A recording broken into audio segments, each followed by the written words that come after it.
किसानों ने सरकार का प्रपोजल ठुकराते हुए कहा कि हम इस प्रपोजल को जो अमेंडमेंट किया गया हम नहीं मानते, इस बिल का हम बहिष्कार चाहते हैं और अगर ऐसे सरकार नहीं मानती तो हम आने वाले समय में 12 दिसंबर को टोल फ्री करके चक्का जाम करेंगे। आज बैठक के बाद सिंधु बॉर्डर पर योगेंद्र यादव से बातचीत की और उन्होंने क्या कहा, आइए सुनते हैं। इस वक्त योगेंद्र यादव जी मेरे साथ हैं, जो किसान नेता है, उनसे जानते हैं कि उन्होंने जो बिल को आज खारिज कर दिया गया किसानों की तरफ से, क्या कहेंगे? सरकार ने कहा था कि वो लिखित प्रस्ताव देगी और ये है वो लिखित प्रस्ताव जो हमारे सामने आ गया है।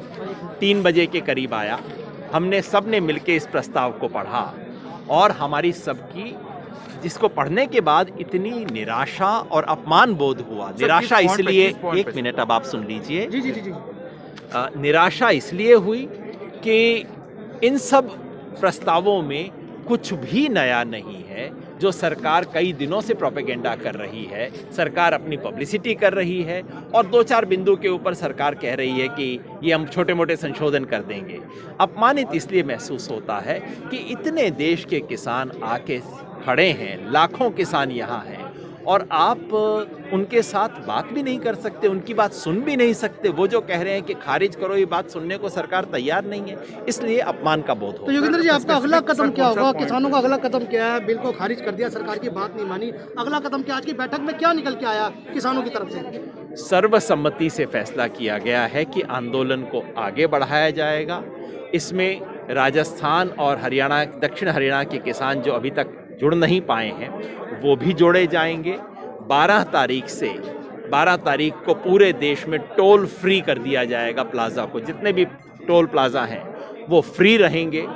14 तारीख को देश में किसानों को दिल्ली चलो का कॉल दिया गया है और बाकी सब जगहों पे किसान धरना शुरू करेंगे और रिलायंस कंपनी के जितने भी प्रोडक्ट हैं उसके बायकॉट की कॉल किसान संगठनों ने दी है। तो सर रिलायंस खाली उस प्रतिनिधि के रूप में मैं जानता हूं, रिलायंस का नाम सुन के कई मीडिया वालों को बहुत अकबकाहट हो जाती है, लेकिन चूंकि ये अडानी अंबानी का फायदा पहुंचाने के लिए, बड़े कॉरपोरेट को फायदा पहुंचाने के लिए सब कुछ किया जा रहा है, इसलिए उसके प्रतीक के रूप में हम उनका विरोध करते हैं। तो सर क्या लगता है आपको, कोई आखिरी मतगणना सरकार के बीच में कोई आपने छोड़ा जिससे बातचीत दोबारा आगे बढ़ाई जा सके? सरकार को तय करना है, इस तो सरकार को तय करना है, हमें तो नहीं। हमने तो बिल्कुल स्पष्ट कहा है, तीनों कानून खारिज करो। अगर ये बात सरकार को सुन जाएगी तो आगे बढ़ेंगे। आज तक तो लगता है सुनी नहीं। ये थे योगेंद्र यादव जी, इन्होंने साफ कहा है कि हम सरकार से किसी तरह से बातचीत नहीं करेंगे। सरकार चाहे इस बिल को खारिज करके हमसे बातचीत कर सकती है और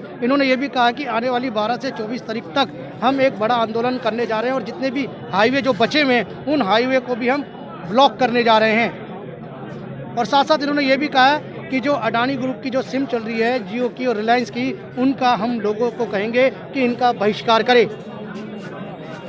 दिल्ली से प्रदीप कुमार, कोलकाता टीवी।